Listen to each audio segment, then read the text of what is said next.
America की संसद में एक रिपोर्ट पेश की गई जिसमें अमेरिका की सेनेट कमेटी को डॉक्टर जेरेड कूनी हॉर्वाथ ने यह बताया कि पिछले 20 वर्षों में बच्चों की पढ़ने लिखने की क्षमता, गणित की समझ, ध्यान लगाने की शक्ति यानी कंसंट्रेशन और गहराई से सोचने की क्षमता कमजोर हुई है। और ये रिपोर्ट पेश करने वाले ये जो डॉक्टर हैं, ये खुद एक न्यूरो साइंटिस्ट हैं और ये एक शिक्षक भी हैं। डॉक्टर हॉर्वथ का कहना है कि हर बच्चे के हाथ में लैपटॉप है, हर टेस्ट आजकल, हर परीक्षा ऑनलाइन हो रही है, हर बच्चे के हाथ में स्मार्टफोन है जिसके अंदर AI भी है, जिसके अंदर सर्च इंजन भी है, गूगल भी है, सब कुछ है। और यहाँ तक कि बच्चे होमवर्क भी अब अपने स्क्रीन पर ही कर रहे हैं और उसमें भी AI की मदद ले रहे हैं। और इसी वजह से बच्चों के सोचने और समझने की क्षमता लगातार कम होती जा रही है। इस रिपोर्ट में बताया गया है कि 50% से ज़्यादा बच्चे स्कूल में रोज़ 1 से 4 घंटे तक स्क्रीन देखते हैं। लगभग 25% बच्चे 7 घंटे के स्कूल टाइम में 4 घंटे से ज़्यादा समय स्क्रीन पर बिता रहे हैं। लेकिन डराने वाली बात यह है कि जब बच्चे क्लास में किसी भी तरह के डिवाइस का इस्तेमाल कर रहे होते हैं, तब हर 1 घंटे में करीब 38 मिनट उनका ध्यान पढ़ाई से भटकता है। यानी छात्र क्लास में तो रहता है शरीर से, लेकिन मन उसका कहीं और है। पीसा यानी the programme for international student assessment ने भी दुनिया भर के बच्चों को लेकर एक रिसर्च किया। इसमें दुनिया भर के 15 वर्ष की उम्र के बच्चों की रीडिंग, मैथ्स और साइंस में दक्षता की जांच की गई और इसके मुताबिक क्लास में जिन बच्चों का स्क्रीन टाइम ज़्यादा था उन्हें कम नंबर मिले। रीडिंग, मैथमेटिक्स और साइंस में उनका परफॉर्मेंस बेहद कमज़ोर पाया गया। और इसी तरह के कुछ और अंतर्राष्ट्रीय टेस्ट भी यही बताते हैं कि जिन छात्रों का क्लास में स्क्रीन टाइम ज़्यादा है उनका प्रदर्शन उतना ही कमज़ोर है।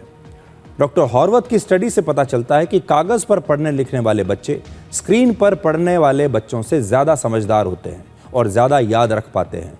स्क्रीन पर पढ़ते समय दिमाग जल्दी थक जाता है, ध्यान बार बार भटकता है और गहराई से सोच नहीं बनती। और लिखने से भी फ़र्क पड़ता है। जो बच्चे हाथ से लिखते हैं वो बातों को समझ कर लिखते हैं, लेकिन जो टाइप करते हैं वो अक्सर सुनी हुई बातों को कॉपी करते हैं। यानी हाथ से लिखना ब्रेन को एक्टिव करता है और टाइप करना दिमाग को आलसी बनाता है। सबसे बड़ी बात यह है कि इसका असर सिर्फ स्कूल तक सीमित नहीं है। अगर बच्चों की सोचने की शक्ति कमज़ोर होती रही तो इसका असर उनके भविष्य पर पड़ेगा, उनके काम पर पड़ेगा। नई खोज जब आगे करने का समय आएगा, समाज के लिए फैसले लेने का समय आएगा और उन पर तो फ़र्क पड़ेगा ही, पूरे देश पर फ़र्क पड़ेगा। इसलिए ये सिर्फ शिक्षा का मुद्दा नहीं है, ये देश के भविष्य का भी सवाल है। डॉक्टर हॉर्वथ ने अमेरिका की संसद को कुछ सुझाव दिए हैं जो आप भी सुन सकते हैं। पहला, कोई भी नई टेक्नोलॉजी तब तक स्कूलों में ना लाई जाए जब तक ये साबित ना हो जाए कि वो सचमुच पढ़ाई को बेहतर बनाती है। दूसरा, बच्चों के डेटा की सुरक्षा होनी चाहिए। और तीसरा, बच्चों के लिए स्क्रीन टाइम की सीमा तय होनी चाहिए। इस समय की जो पीढ़ी है, ये शायद पहली पीढ़ी ऐसी होगी जो अपने माता पिता से कम स्मार्ट होगी। आपने देखा होगा हमारे देश में या पूरी दुनिया में जो अगली पीढ़ी आती है वो पिछली पीढ़ी से ज़्यादा स्मार्ट होती है। पिछली पीढ़ी ने जो काम किए होते हैं उन्हें और ज़्यादा आगे लेकर जाती है, पिछली पीढ़ी के किए गए कामों को और बेहतर बनाती है। लेकिन ये पीढ़ी शायद पहली बार ऐसा हो रहा है जब ये पीढ़ी शायद अपने माता पिता से भी कम स्मार्ट होगी, क्योंकि ये पीढ़ी ना तो हाथ से लिखती है और ये पीढ़ी ना ही शायद अपने दिमाग से सोचती है। हम सब की बात नहीं कर रहे, लेकिन जिस प्रकार के डिजिटल डिवाइस आजकल बच्चों को मिल रहे हैं उसकी वजह से उन्होंने अपने दिमाग से कुछ भी काम लेना बंद कर दिया है।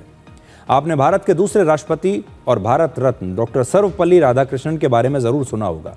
वो भारत के महान दार्शनिक, शिक्षक और राजनेता थे और उनके जन्मदिन पर 5 सितंबर को हर साल शिक्षक दिवस मनाया जाता है।